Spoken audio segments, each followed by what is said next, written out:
दोस्तों, supreme court की तरफ से संविदा कर्मचारियों को लेकर एक गजब की अपडेट सामने निकल कर आ रही है।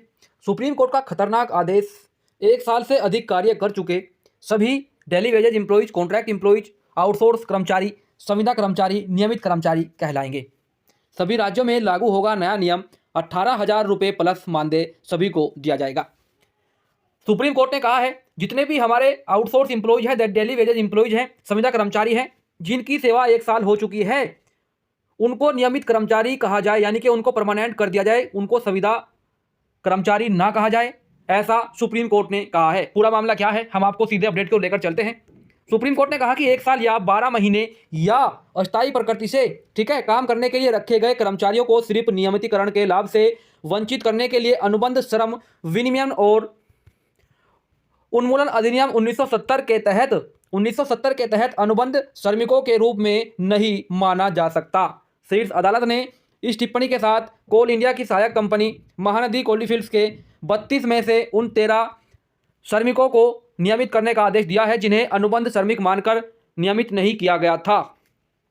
जस्टिस संदीप मेहता की पीठ ने कहा कि 12 मासी प्रकृति का कार्य किसी संविदा कर्मचारी से नहीं कराया जा सकता, इसे नियमित अस्थायी कर्मचारी को ही करना चाहिए। तो दोस्तों, यहाँ पर उन्होंने कहा है, जो जैसे कि हमारे जो एम्प्लॉइज हैं, कॉन्ट्रैक्ट एम्प्लॉइज हैं, डेली वेजेज एम्प्लॉइज हैं, उनको 12-12 साल, 15-15 साल, 10-10 साल संविदा के पद पर ही, कॉन्ट्रैक्ट एम्प्लॉइज के पद पर ही कार्य करते हुए हो चुके हैं। एक परमानेंट कर्मचारी से अधिक कार्य हमारे डेली वेजेज एम्प्लॉइज कर रहे हैं, संविदा कर्मचारी कर रहे हैं। तो सुप्रीम कोर्ट ने कहा है कि कोई भी कर्मचारी जिनकी सेवा 1 साल हो चुकी है, उसको सरकार को, उसको सभी राज्यों को परमानेंट करना चाहिए, उस विभाग को परमानेंट करना चाहिए। वह परमानेंट होने का हक रखता है, उसका हक है, उसे परमानेंट करना चाहिए। जितने भी अस्थायी प्रकृति के कार्य हैं, या तो फिर वो जो परमानेंट कर्मचारी हैं उनको ही करने चाहिए, ऐसा कोर्ट ने कहा है।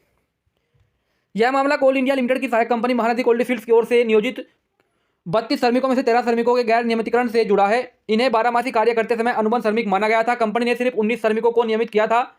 13 श्रमिकों को इस आधार पर नियमित करने से इनकार कर दिया गया कि वे जो काम करते हैं वह आकस्मिक है और निरंतर 12 मासी नहीं, जिससे वह अनुबंध श्रम विनिमय एवं उन्मूलन अधिनियम 1970 के तहत नियमित होने के लिए अयोग्य ठहरा दिए गए थे। तो दोस्तों, यहाँ पर देख लीजिए, न्यूज़पेपर के माध्यम से भी हाईलाइट किया गया है। इस चैनल के माध्यम से आपको बिल्कुल सही सटीक और जानकारी दी जाती है, किसी प्रकार से भ्रमित नहीं किया जाता है। 12 महीनों काम के लिए रखे गए श्रमिकों को संविदा कर्मचारी नहीं मान सकते, सुप्रीम कोर्ट ने ऐसा कह दिया है। अब दोस्तों, केंद्र के हस्तक्षेप के बाद मामला केंद्रीय औद्योगिक विवाद न्यायाधिकरण को भेजा गया।